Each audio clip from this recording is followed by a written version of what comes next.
जसा पावसाळा सुरू होतो तसा आमच्याकडे पावसात चिखलात नाचू नाचू कपाशी लावता. नमस्कार, मी आहे कांचन.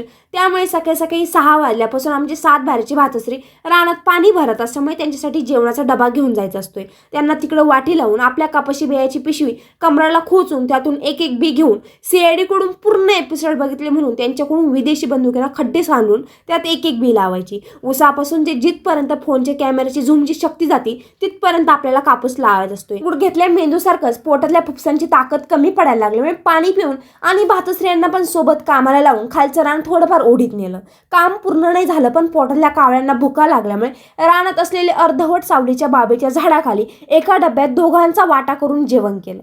जेवपर्यंत घरच्यांनी हजेरी लावली. आल्या आल्या आम्ही लावलेल्या कापाशीवर परत एक जोरदार मीटिंग बसून राहिलेलं वावर पूर्ण करून सगळा संसार घेऊन घराजवळच्या रानात आलो.